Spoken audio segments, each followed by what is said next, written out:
Good afternoon from Sacred Space at Titania's Realm. Excuse me. It's the 25th of July 2024 and the current time is 12:31 p.m. My hair's doing weird things. 12:31 p.m. and it's it doesn't say how many degrees it is, but it's a fairly nice day today. Blue skies, lots of cumulus cloud, which means we might get a spot of rain, maybe not. Hard to tell these days. And I've had a lovely day so far. I had a bit of a fright because my washing machine randomly blipped off and I couldn't get any power to go to it, and couldn't find anything wrong with the fuses, couldn't find anything wrong with the power board. Stood in front of it with my iPhone, frantically Googling a replacement washing machine for $1,000 and grinding my gears, worrying about that. And while I was standing there worrying and mourning the death of my machine, I heard a little tiny click up in the power board. Couldn't see any, the switch pop out or anything. Odd. But I thought that click means something. So I turned my washing machine on and miraculously, hey presto, power went back on. So I did a load of washing again. So it's been a bit weird, but I'm grateful, very grateful to the Holy One and all manifestations that I didn't have to spend $1,000 on a washing machine that I don't really have and have to go into debt. So I'm very grateful about that. And saved by a little tiny miraculous click. If I click my heels together 3 times, will I be in Kansas anymore? I don't know. But I know one thing, I'll still be in Brisbane, Australia. Oh dear goddess. I've only been stuck here for, it'll be 36 years on the 1st of August. Will it? Yes, it will. 36 years on the 1st of August. So time has flown and not a lot has changed really. Still single for the last 29 and a half years and still having financial freakouts when big ticket items like washing machines or fridges die randomly. So we could sing the poverty blues and dance to the blue suede shoes. I'll be out dancing again tonight, babies. Living my best life because what else have I got going on, am I right? I'll be dancing and rejoicing in my life, and I'm going to support my friend Juddy, who's going into semi-retirement. So it's sort of a goodbye party in honour of that. And much love to Juddy of Ramjet.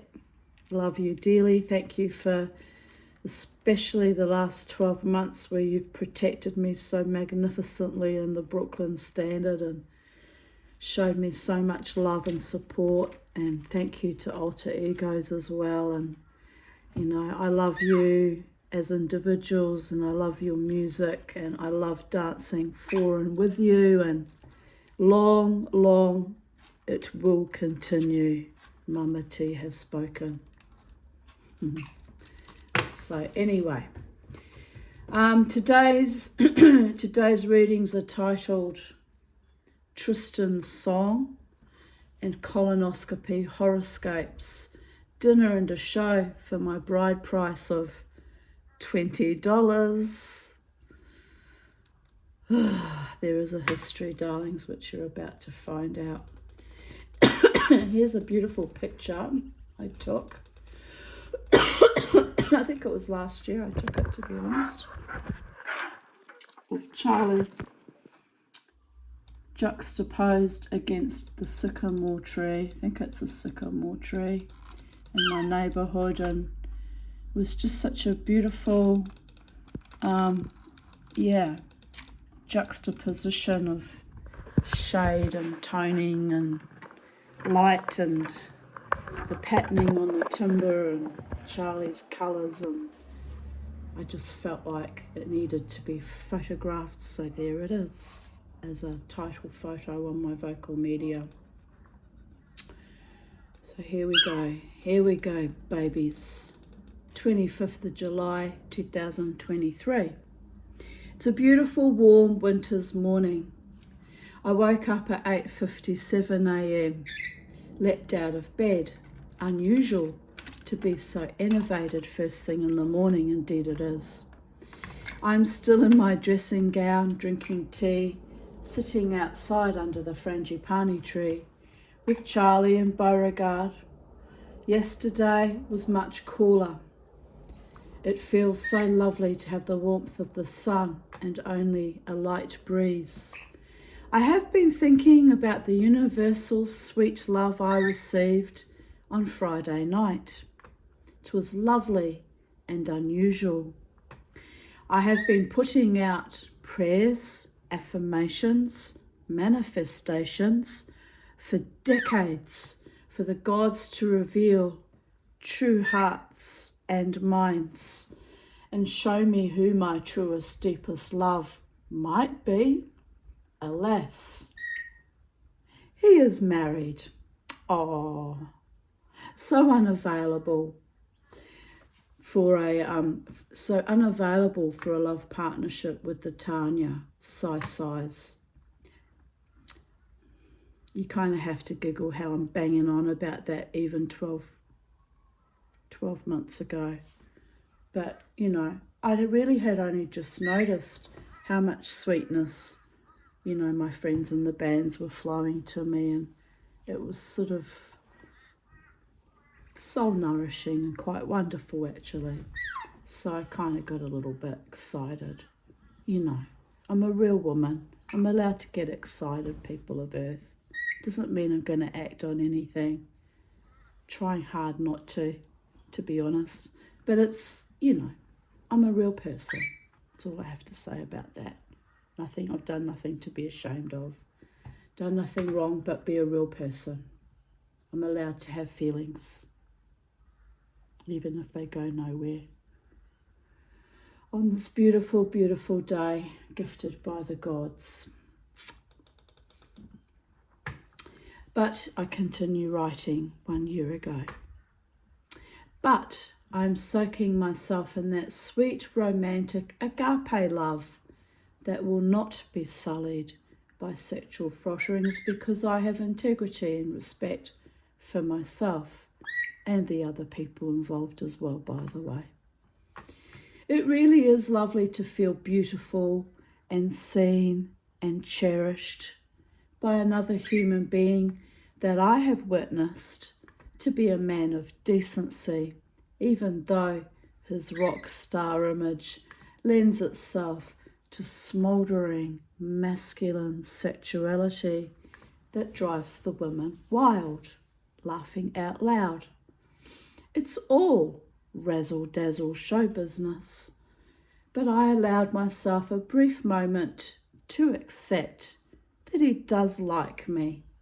He has always treated me with kindness and sweetness, and that is enough, more than enough, given I'm not accustomed to being treated with kindness and sweetness by males, usually, except for my closest friends and my psychiatrist.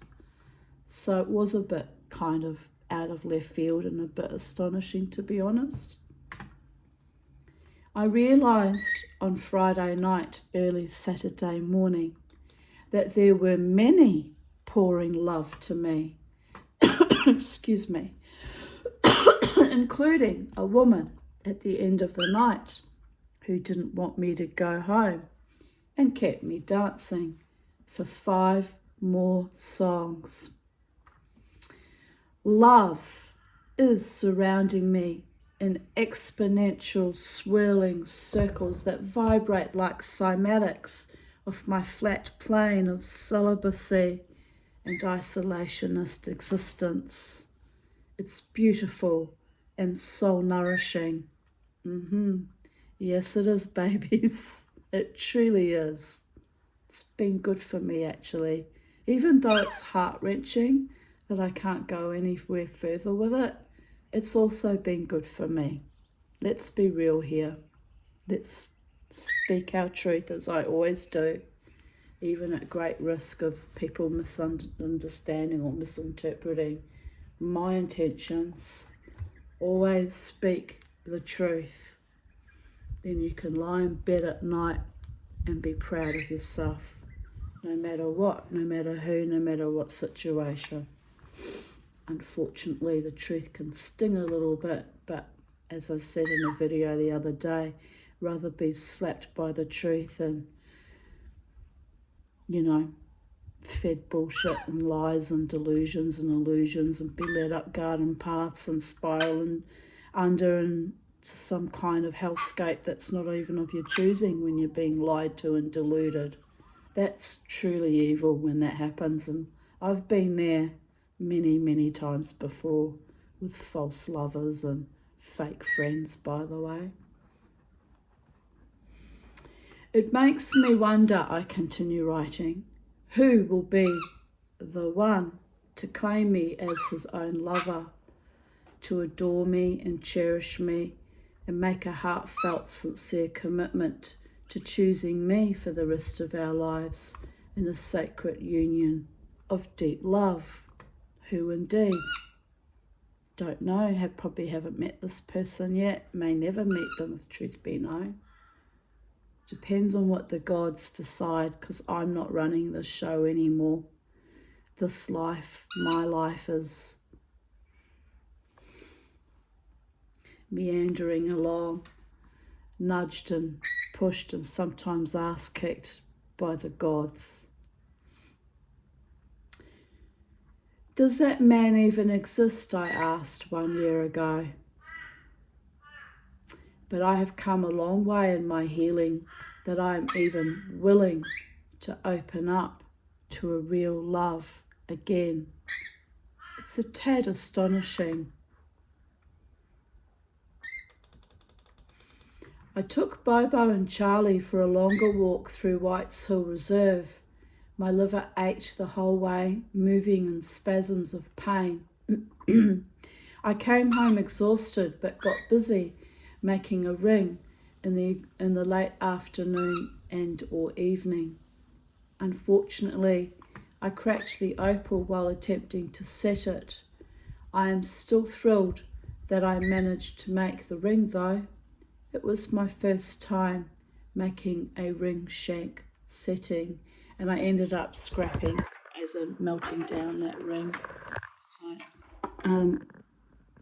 the soldering, I think, on the ring shank came off and I wasn't happy, and I could have gone in and done it again, but I thought, Matt, it's a practice piece and it's had a few things go wrong with it, so it's jinxed, so I just melted it down and turned it into something else. So that's the joys of silversmithing. If you're not happy with your final product, you can keep working at it till you are happy, or you can just melt it back down and recycle it into something else.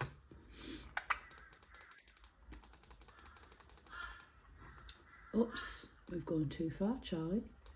We've gone too far. Yeah, I can actually see there why the soldering didn't hold, because it's not even flush with the base, the back of the ring, and I could actually see what I did so wrong. But anyway, here it was with the opal that cracked and didn't turn out, and is now a little love heart shaped one I carved into a love heart shape that is in my other big ring that I wear.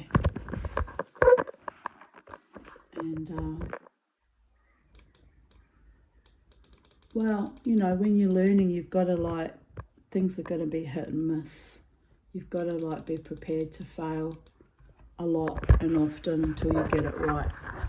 Here's the soldered back of the split ring, and yes, there's not enough surface tension of it pressing into the ring for it to have held, which I know that now, but I didn't know that back then.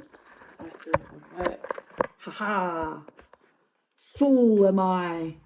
But, you know, not really a fool, just learning like we all have to learn by our own mistakes. Unfortunately, I don't mind mistakes that involve things that can be recycled, but mistakes when it comes to love partnerships, that can be very, very damaging and hard to come back from. Been there, done that, got the t-shirt, I defy, deify. Had to learn to be my own warrior goddess and grow back from the most awful, fucking life-threatening, did I mention awful, love relationships, which is why I'm just contented to dance my dance for my beautiful friends in the bands and love who I love, knowing that it's safe actually and it won't go anywhere. You know, sometimes I'm sad about it, sometimes I'm overjoyed, you know. It just depends on whatever happens. It just depends on life, l'chaim. And one day I'll probably meet someone that is interested in wanting more with me, who's genuine. Who knows? I don't wait around for that. I just keep living my life, dancing my dance, you know, enjoying the music and the healing of my own body, mind and spirit, and I've got nothing to be ashamed of in doing that, by the way. Here's my, it needed still cleaning up and sanding back and forming a bit more, but it was a gum nut baby that I cast, and I had soldered on the stem for it, and it needed quite a bit of clean up. I think I gave it to Crystal, she's got one, and I kept one. So, anyway. Another great review of my daughter's show. She has had 5 good reviews now. I am so proud of her. And I posted the review, and anyway. I've always been supportive of my daughter's career. Always. Since the time she was 7 and told me she wanted to be an actor when she grew up. So, let no one dare say I have not been a supportive freaking parent, at least to Crystal. I mean, maybe Jasmine could say I haven't been supportive, but she chose to walk away from our relationship in 2015. So, again, her choices, not something I would really choose. Estrangement is quite a theme in my family on both sides of the family lines. My grandmother Eva was estranged to her mother. I had to be estranged to my mother multiple times because she was such a fucking evil monster. Then I had the estrangement with my father for 17 years up until his death, and now my kids do it to me. Round and round we go, going nowhere. It's utterly fucking horrific, quite frankly, but it is what it is. I'm tired of turning myself inside out, trying to gain love from people that are unlovable, unloving, unkind, dishonouring, disrespecting, telling me I had to produce a palliative team letter to prove I was dying, when at that point in time my reality was I felt like I was going to die. You know, I'm just as astonished as the next person to find out I'm still here, and now with CPAP treatment I have a chance at healing my bladder. Oh, the irony. So anyway, Mama T. Hopefully she'll live long and prosper once I get this treatment undergo. It's only been 21 days now and I'm still struggling to adjust to it. I'm still bringing up lots of congestion, but at least my nose has dried up. Really constant running nose was not nice. But I've still been coughing up a bit of phlegm off the chest. But I guess probably, I think my psychiatrist said that some of his patients that have got CPAP, it took them 6 to 12 months to actually feel better and feel normal again. So I just have to persevere, It's only been 3 weeks. So maybe if I'm lucky, 6 months, maybe a year, and I'll come good and I'll be able to do more things, people of Earth. Don't know what the things I'll be doing will be, but I might be up for some delightful surprises by then. 1 year from now is what? July 2025. I'll just give myself time. Time is sometimes the greatest healer of all. Being patient, working through, and just living your best life every day in every way. 1 foot in front of the other. Time flies past, and things can change in a second, especially when you fall in love with someone wonderful.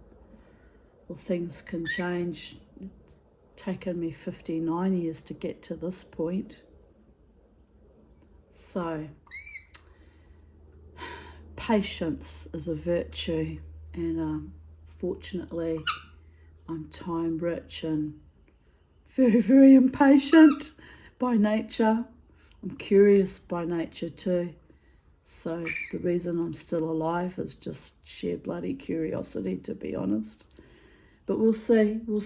6 months to 12 months, a lot can happen for the Tanya.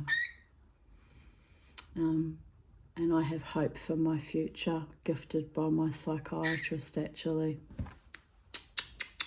To you, Brian, and my urologist, to you, Jody, and my beautiful friends who have always blessed me and gifted me and held me up when I struggled and fell down deep into the rabbit hole. Some rabbit holes I fully did not expect to bounce back up from. So miracles happen every day, and I'm a living example of that. So never cede, never quit, never yield. Just hold your head up high, look to the future with positivity and delight and curiosity, and expect miracles, my beloved ones. Those of you who are suffering and struggling at the moment, hold on, is what I'm saying. 25th of July 2022, 9:06 p.m. I finished sanding back the half moon edges. It still needs more refinement. I have to stop now. I'm dizzy and utterly exhausted. In bed, everything hurts, including I bit down hard on my lip while soaring. Oh, the half moon was my jeweler's bench. I turned my desk into a proper jeweler's bench. Well, not quite proper. It's still too low. I've got to lift it up to the right height on Besser blocks. It's another job I've got to finish one day. Lift it up and sand it back and revarnish it, and then it will be perfect. But anyway, here I wrote, I bit down so hard on my lip while soaring, so I now have what looks like a cold sore or blood blister. Fuck my life.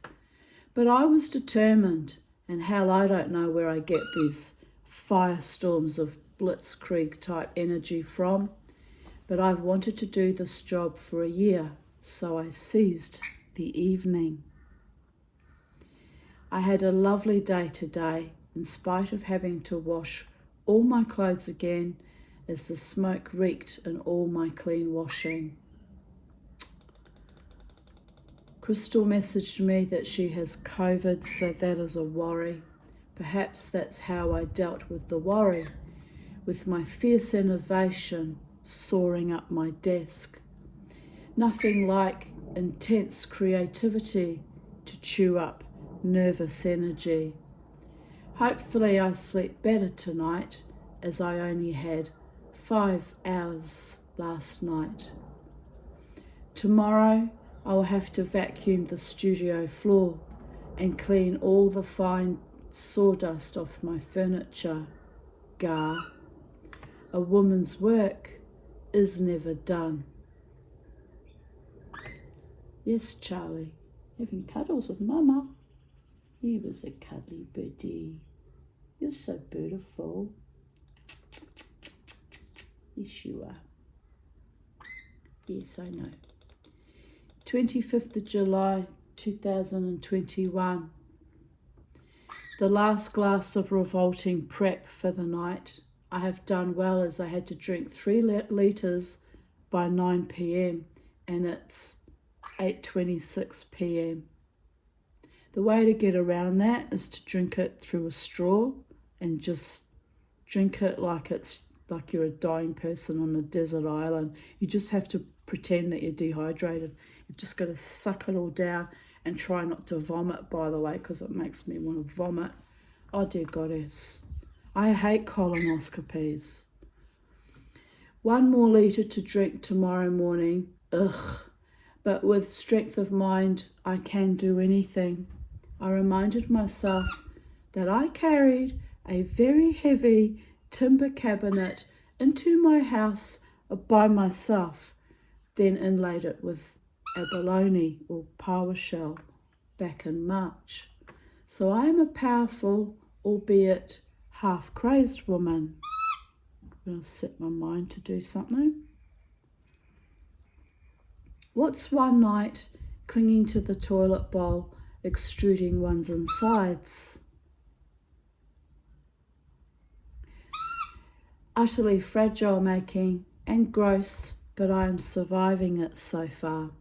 I'm very glad I made the decision to not do this colonoscopy only 2 months after the gallbladder surgery. They actually had a nerve wanting me to do that. I was still in recovery, for the love of all the gods. I could not have endured this back then. Smiley face. Interestingly, Viking warrior goddess Mama T has a strange craving for steak, eggs and chips. And I rarely ever crave steak, laughing my ass off. Fasting is not my forte. I finished the last of the 3 litres of prep just now, 8:36 p.m. Champion. Update. The nursing staff and doctors were excellent yesterday, but when I arrived at the reception, I was ignored by the admin officers. There was a long line of other patients waiting in seats behind me. I shuffled my paperwork, semi-danced between both feet. I was actually running a bit of a temperature as well from the ordeal from the night before. But when I arrived at the reception, skipped. Shuffled, semi-danced between both feet. Not sure if I should wait for him or the young woman at the end of the counter. Dude mofo continues to ignore me. I continue to shuffle. I take a few steps towards the woman, also ignoring me, my rage increasing by the minute. I hear the sound of his printer printing out. I think, oh well, he must truly be busy. But no, continued silence. Not much movement on his part. A second printout gets vomited out of the machine. Dude mofo still does not move from his seat. Finally, he looks at me with dead, soulless eyes and says loudly and irritatedly, "You need to go to the end counter to be served." I reply furiously, "Are you being a smartass? You plainly saw I've been waiting here all this time." "That's the process," he screams back at me. I told him to get fucked, and I will not be humiliated or abused on a day when I am about to get a colonoscopy. I walk over to his colleague, a handmaid's little bitch of his same age group. She demands my pension card and Medicare card. I shove them at her. She started screaming at me too when I stated I better not be put to the bottom of the list because of their rudeness and incompetence. Another verbal fight ensues. They call security. This is what cowardly, low-life scum dogs those two young people were and no doubt are if they're still in that job, by the way. They were a fucking disgrace. I note a Māori man with kind eyes arrive and his security card. I am even more furious that they are so vicious and incompetent that they have called security on me. I stare at him and continue berating the staff. By now the nurse manager has arrived, Scottish. She yells at me that my complaint has been noted and did everyone in the waiting room have to hear it. Like, so condescending and rude again, by the way. I replied, I don't give a flying fuck what anyone thinks of me. She replied, I can see that. I replied that I will not be tolerating any abuse from this hospital, as I have had a long history of experiencing abuse here and at the PA, especially from admin staff whom anyone, anywhere, in any clinic or office in the known world knows it is a basic courtesy and common practice to acknowledge a patient or a customer with words like, I will assist you in a moment, please take a seat. Like basic bloody respect and courtesy. It's all I was expecting. Not to be treated like an animal that morning. Not to blatantly ignore someone who was obviously triggered and confused.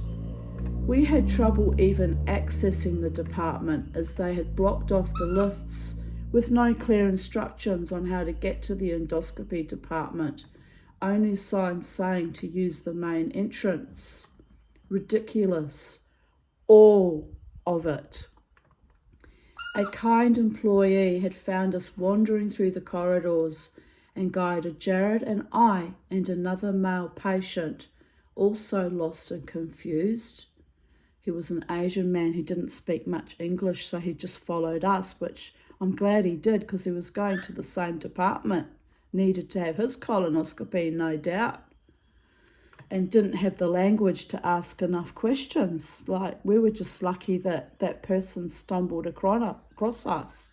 That's how acopic and fucking inept and unprofessional that hospital was and no doubt still is. And they threw out my patient file after that for a car, by the way. The low-life scum dogs. Anyway, she guided us to the endoscopy department because we were confused because I normally accessed it from the other entranceway that was blocked off. What was that, Charlie? So we got someone going through our gates. But no, someone else's gates then. So the young bitch face with eyelashes like Medusa snakes, fake bat wings ones that did not colour her soul any prettier, screams at me to sit down. I mean, I just couldn't believe the cheek of these kids. It was unbelievably obnoxious. I just stare at her for a long time. I would never, when I was an admin officer, or even when I was a young girl like her working in reception, would never have dreamed in my wildest nightmares of being so rude to an older person. It is so unprofessional and so disrespectful. In fact, in my day, I would have been fired instantly for that.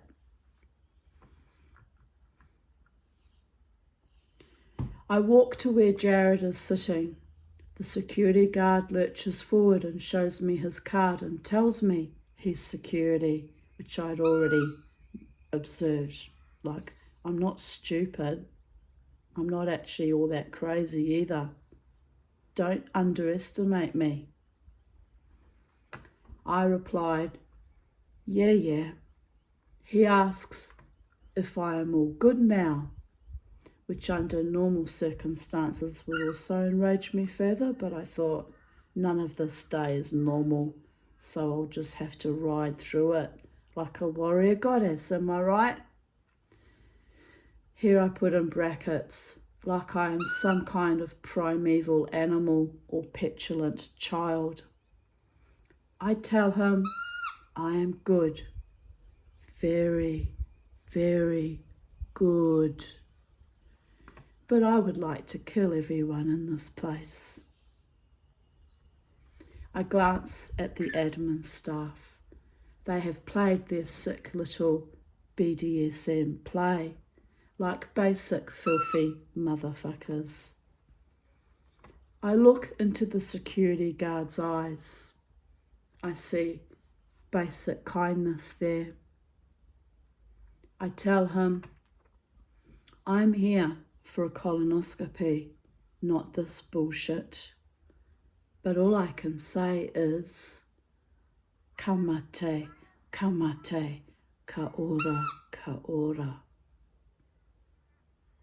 It is death, it is death, it is life, it is life.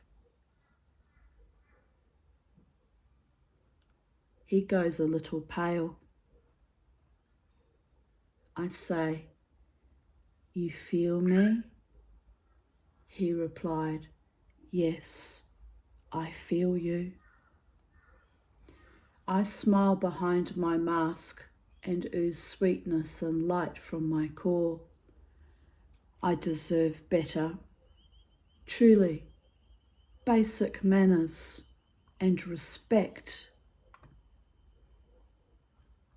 which that man, that Māori security guard, seemed to understand. He had observed what was going on, by the way. They called him up to do a takedown on me, but he could see how fucking rude they were all being. I notice another man had arrived standing near the now defunct lifts.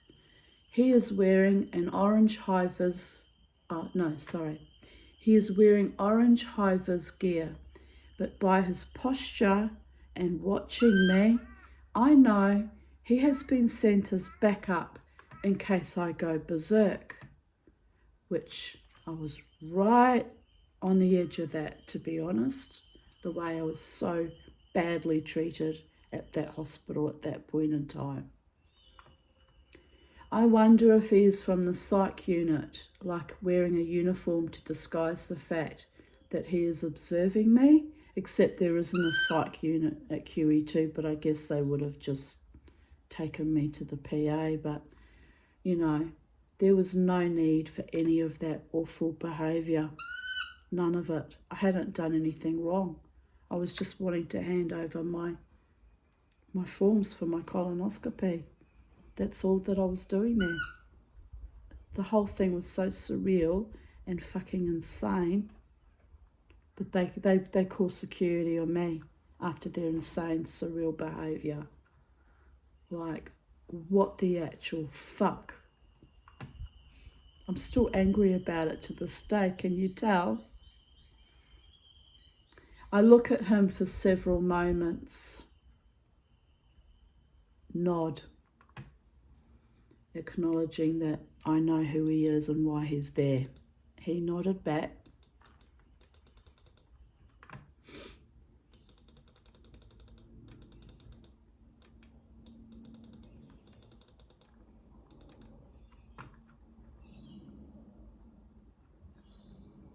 Rudeness, incompetence, followed by threats for my safety and my rights to have a colonoscopy that, frankly, I don't really want, but is forced on me, by the way, pressured They were pressuring me to have one every 6 months to a year.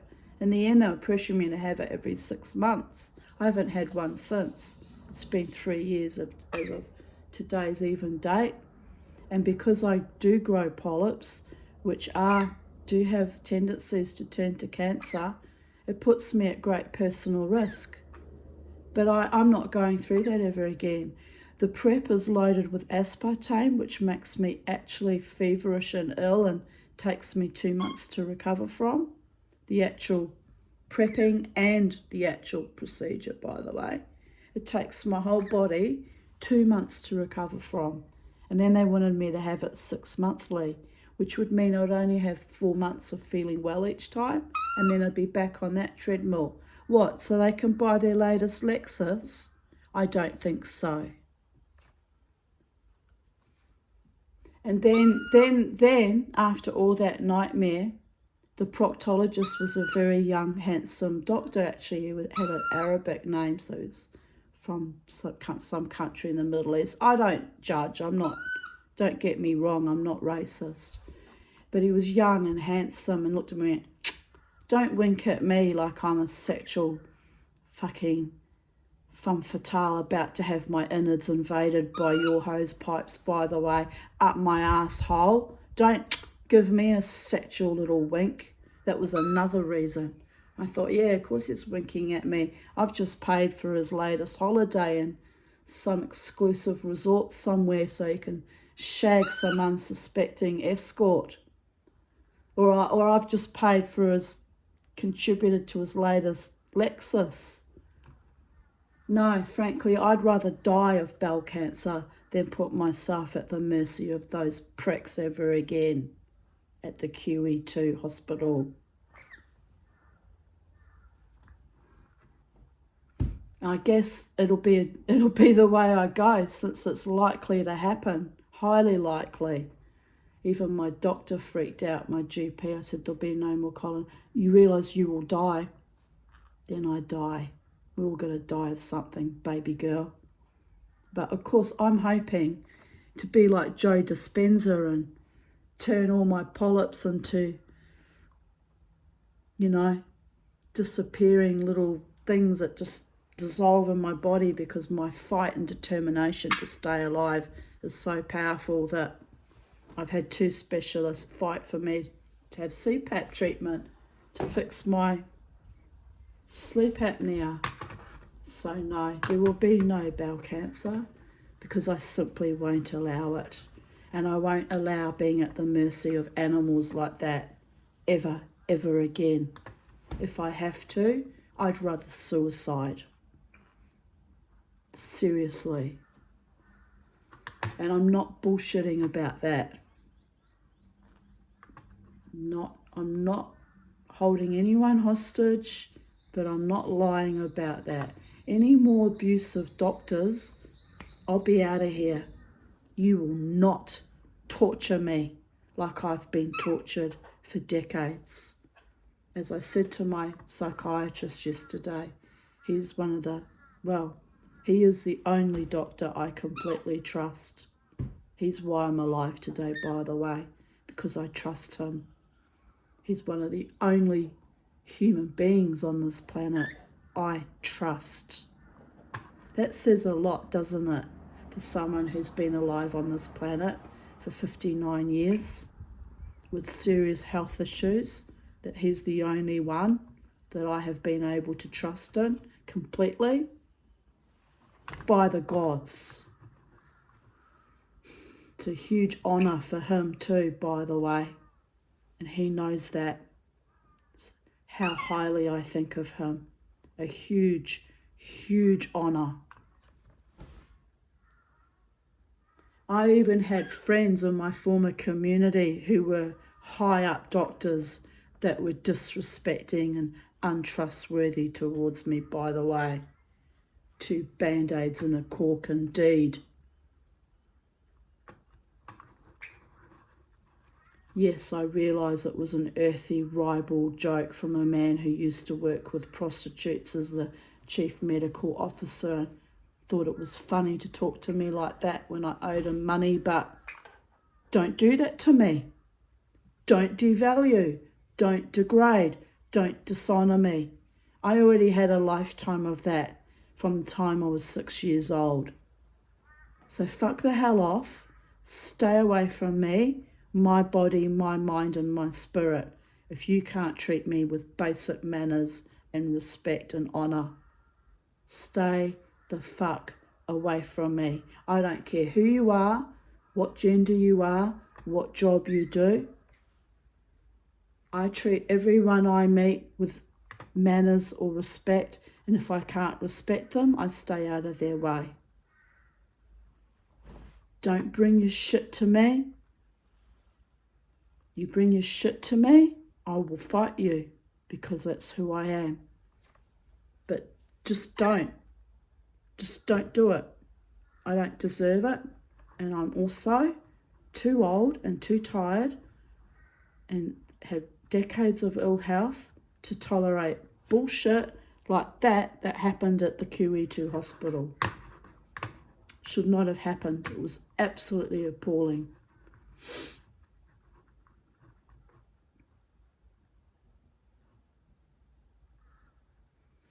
Here I continue on. I'll read that paragraph again because I segued. But anyway, rudeness, incompetence followed by threats for my safety, because I saw it as a threat, calling security on me when I hadn't done anything actually wrong. But so, why are you being so rude here?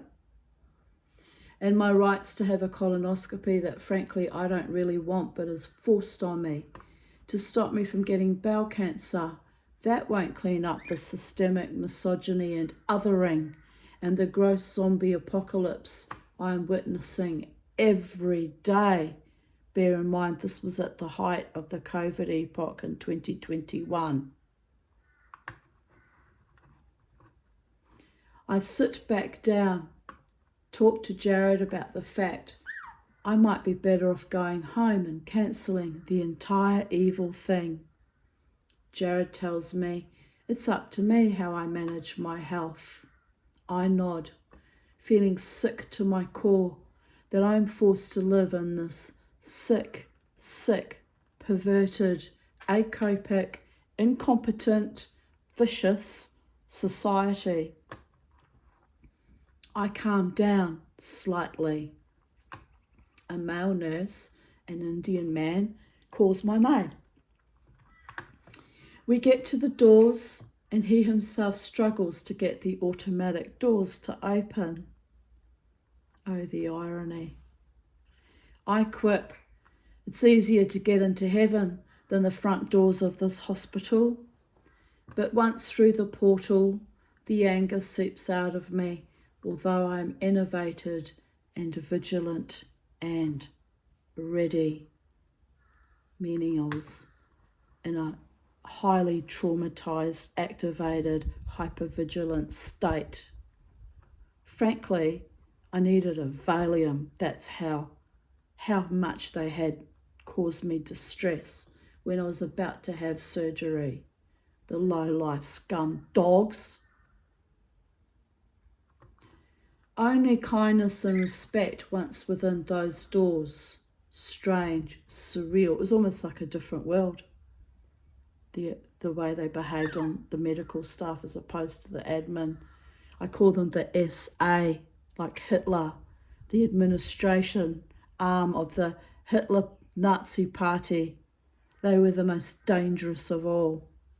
Trust me on that one. Bastards they were. But don't worry, they kept perfect records of everyone they murdered.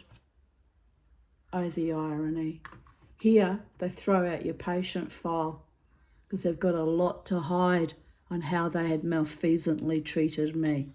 A lot to hide. Decades of it. They were probably terrified that anyone would go through that file and have all the evidence of all the things they had done wrong by me. Oh, the irony. Just another day. Well, they got egg on their face anyway because I still had the Shine lawyers still gave me my surgical report from when I had my hysterectomy. So I had proof that I had the TVT tape installed in my body at that hospital. So although the rest of the evidence, precious evidence, is now missing, there was enough to prove that I wasn't lying about having surgery in that hospital. Like one doctor tried to call me a liar. The nerve of it. Don't ever call me a liar, by the way. There'll be another fight. I never lie. Never. So one of my things with my complex PTSD, growing up with abusers and liars and gamblers and pedophiles, people like us live in our own truth, even if it cuts us both ways, because we'd rather live by truth than live in lies.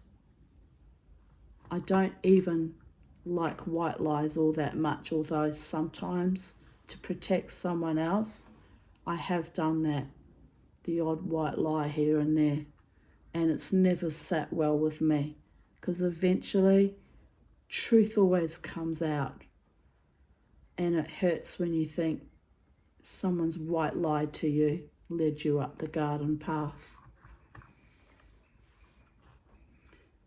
Just another day dealing with bestial and incompetent youths at that hospital reception. I tell Jared that I pity anyone with actual bowel cancer having to attend that clinic. It's bestial.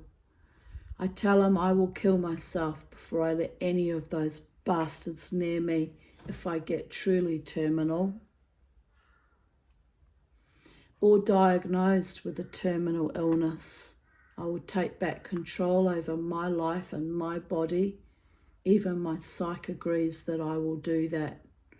By that I meant he understands that that will be my choice. Not that he agrees that I should go ahead and do it, but he acknowledged that's a common way for CPTSD survivors to go, by our own hand, as we're taking back control.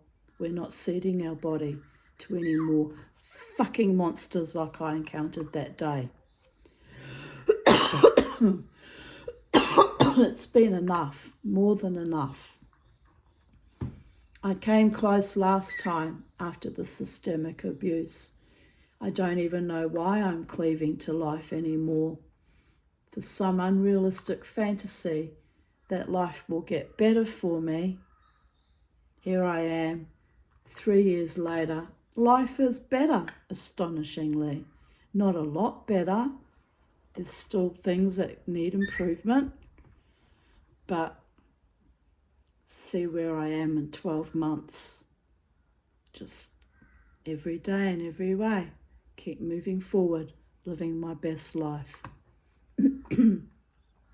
Here I write, it's delusional, yet I intend to flog this dead, zombified existence until more bits of me fall off. They removed 6 polyps yesterday. Or until I die, preferably on my feet, as a true warrior goddess. I don't particularly want to die on my feet fighting some fucking sadistic animal either coming to attack me. It's been a lot of sinister kind of vicious attacks in recent weeks, about the last 6 to 8 weeks. I'm very conscious of that too. I don't want to die at the hands of some asshole, but I guess if I have to, if that's my destiny, then it's my destiny. But if I'm dying at the hands of some asshole, you can be assured I'll be taking them down with me. It will be a fight to both our deaths. I'm not going down quietly, acquiescently to my own demise. I am a warrior goddess in human form, of course. Don't get me wrong. Don't think I'm an actual goddess. Would not piss off the gods like that. But they know what I mean by that. I've had to be my own power to just keep myself alive each day, in spite of everything. It's unbelievable what I've been put through. Jared Riley quipped later in the evening, Thanks for dinner and the show. Funny. But Crystal chided me that no one will ever take me to colonoscopies again if I'm going to behave like that. Well, she's never on my side, is she? She's like my mother, likes to kick me when I'm down. Another sadist. Caught her out on that more than a few times. She's my daughter and my child, and I will always love her. I'm her mother, whether she likes it or not. That does not change. But that kind of, again, mocking and deriding, dishonouring, sarcasm, when I just survived what I considered a reasonably horrific event. So don't take me to colonoscopies. Don't come near me. Stay the fuck away from me if you don't want to be a daughter to me, or a friend, or a lover, or whatever role you play in my life. I don't need you. I've been fighting on my own for 59 and a half years. Well, yeah, nah. Do I look bothered? Frankly, death is starting to look like a preferential outcome again. Mind you, she nearly took me two Wednesdays ago. Maybe she's my life partner. Oh, the irony. More loyal and more devoted than any human mortal, that's for sure. Constantly swings me around doing the do-si-do. Square dancing. Where did I get that imagery from? But you got to laugh. It is kind of a long, slow lambada, my relationship with death. She already claims socks, and let's face it, what am I holding on to life for? Marginalised, dishonoured and betrayed. I ask you, the gods and my own self, what the fuck for? For the sake of heaven's capricious whimsy, and for my body's choosing life against its own better wisdom. Fuck that. It was nice of Crystal to pop in and see me while Jared was here. They left at 7:30 p.m. I am okay though. No bleeding or fevers or any complications from the procedure. That's nice. Someone's supposed to stay with you overnight in case you, I don't know, have a clot or an embolism or something horrific goes wrong. No one ever stays overnight to make sure I'm okay though. They just pop in, throw a few barbs my way and pop back out, am I right? That's nice. Oh, my gut's aching just thinking about it. I can't live in this negativity for too long because it will give me bowel cancer. I have to slough it the fuck off. So we'll keep reading and then I'll get on, having my beautiful day, living my best life, being happy, even if it's a bit delusional at times. I just took the dog and bird for a walk around the hood. It's a glorious day, one almost worthy of remaining alive. I stopped to visit Peter and Elsa briefly. They had friends over, nice people, Pam and Richard, who went to school with Peter. Peter made me toasted marshmallows again. Spoilt Mama T. Here's a photo of my prep. I was sucking down into my innards with a big stainless steel straw because I'm environmentally friendly while I'm trying not to die. That's nice. You kind of have to laugh. I specifically asked the QE2 to not give me aspartame prep. Bastards. Guess they don't have anything else. That's all they've got. I'll be weak as a kitten tonight and tomorrow. I'm allergic to that stuff. The ordeal by poop begins at 1 p.m. Ghastly. Here's the active ingredients, so you can see I'm not lying about the aspartame that's in it. I don't know how much aspartame is in it. Doesn't actually specify, does it? But enough to make me very, very unwell indeed, as well as the other chemicals. I mean, sodium chloride is just salt. Potassium's just potassium. I don't know what the macro goal is. Maybe that upsets my system too. But anyway, it is what it is, babies. Someone is looking after his mama. You can see in my face how bloated and swollen I was. Like, Jesus, even the dog knew that I was not really coping too well. Which is why I used to refer to him as my dog talk. A very good doctor indeed. Then he died and now it's all over Red Rover, for fuck's sake. Anyway, it's nearly the anniversary of his death on the 1st of August.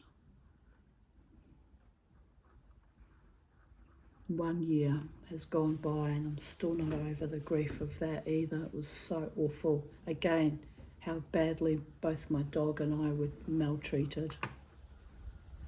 25th of July, 2020. I woke up from a repetitive trauma dream I have been experiencing regularly every morning for the past few weeks. I finally realized that the woman in my dream is Marina Abramovich. What do I have in common with the satanic pedophile ringleader? Nothing. So it startled me into full wakefulness. I have to ask now though, is she a pedophile ringleader? I know she's into Satanism. I don't have a problem with her for that reason. It's the thought that she's in a pedophile ring that bothers me. But where did I get that idea from? Is it true even? I've had reason to rethink it since I watched Thomas Sheridan shows and he explained it about her intense traumas growing up and the horrors she endured, which were, by the way, far, far worse than mine. So I've begun to like her again now that I understand her background and where she was coming from and some of what her art was trying to exemplify or portray. But I can't support pedophiles. I just can't. I will never support them. It's a matter of honour. You can't support people that are depraved and harm little children or animals. There's something really sick and twisted about that. But anyway, here I write, what do I have in common with her? Nothing. So it startled me into full wakefulness. Only to discover in recent months that I have a lot in common with her actually. Our child abuse.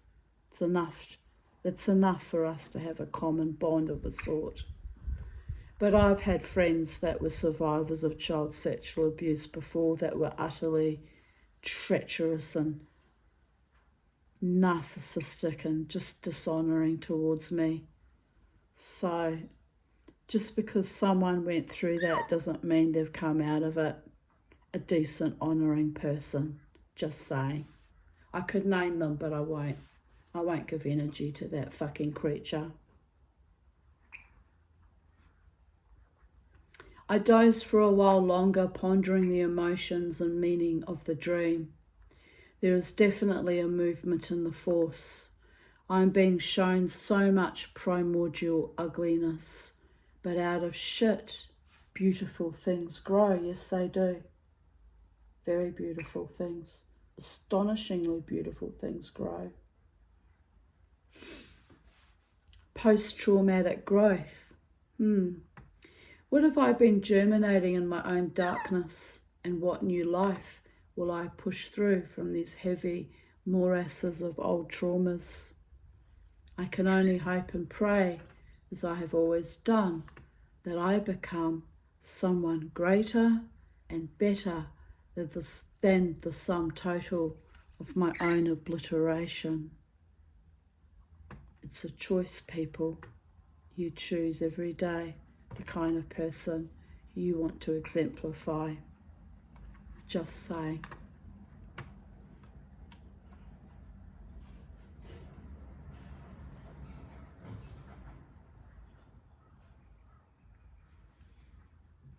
I also realised that Penny's son Tristan died on the 24th of July 2011, and 9 years later, at almost the exact time, she is also dying.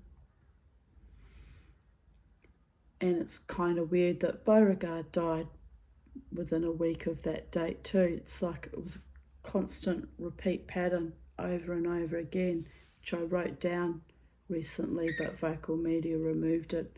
They didn't like me talking about death for some odd reason.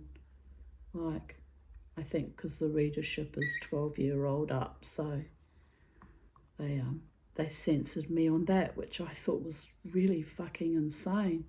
Death is part of life and it's real, and what's there to be afraid of actually? It's just something that you live with. It's as natural as everything else on our planet. But anyway, cowardice on their part in my opinion, but it is what it is. She is holding on to life. She is fighting to hold on to her life. Yesterday she asked for food constantly, and in desperation I had run out of chicken hearts. I gave her some trimmed off chicken meat off a drumstick, but when I went to bed she had vomited it up on my bedroom floor. Poor old girl was hungry, but not holding her food down.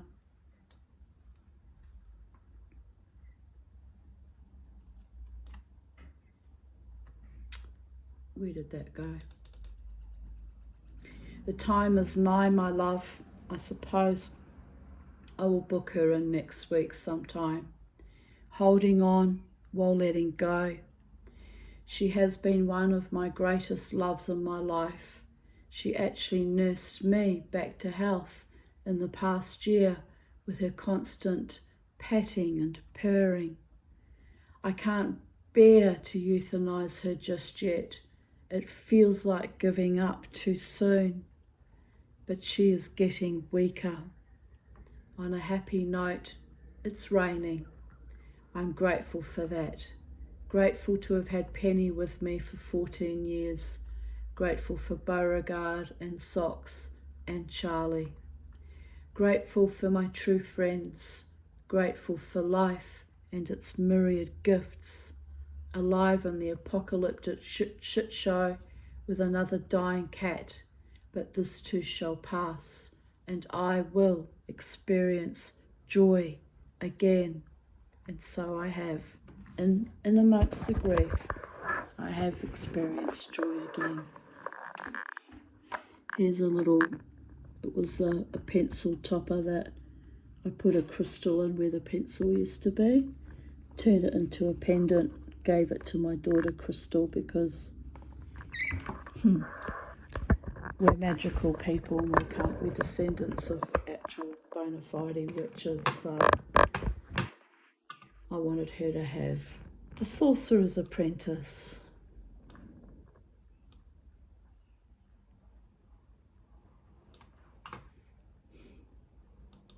This evening I ran into a couple I thought were friends at the supermarket. It was awful, another awful thing. I went over to say hello and they mentioned they are often in my area. So I said, "Oh, you could come visit me. I live just up the hill." These were people that ran Ecstatic Dance, by the way, and I'd been going to their group for 2.5 years, and I actually thought they liked me and that we were friends. So that came as quite a shock. The husband smirked at me and said blatantly, as if that will ever happen. So I was rather shocked. I have participated quite happily in their group. Oh, for 3 years. I thought it was only 2.5. Well, there you go. I thought they liked me. So now I have unfriended both of them, deleted them from my social media accounts. So I'm sharing this with you as this is of absolute importance to me. I abhor false, deceptive people, liars, or fake friends. If anyone who is currently on my Facebook list is not genuinely interested in friendship with me, either in person or on social media, please leave my profile page. I share my innermost thoughts and feelings quite willingly, but devalue me or my home as not being somehow good enough, then just go. I would rather an enemy who tells me to my face than 1,000 smiling assassins faking care and or friendship or whatever in real life or on social media. Frankly, I would rather be alone than waste my time with sadists. For those of you who barely interact with me on here, but voyeuristically indulge in your Hunger Games brand of schadenfreude, bye-bye. Get your weekly dose of psychic vampirism somewhere else. I have nothing left to feed you with. I am a real person and a true friend, but hell, even I have my limits. And my beautiful friend Catherine Holdsworth wrote, "There, lost sweet one, dust them off your loving presence, big warm loving hugs." And I wrote, "I know, hun, kiss, but it's not about winning or losing.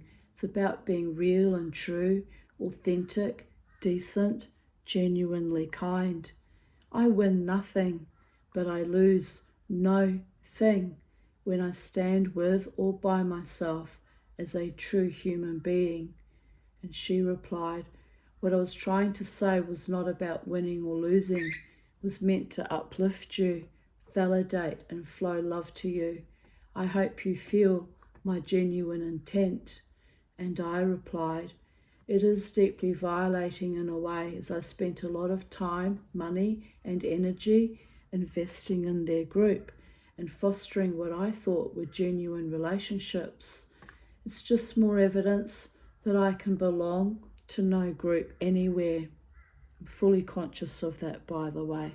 I've had a long history of things turning rancid for no apparent reason but other people's envy and spite.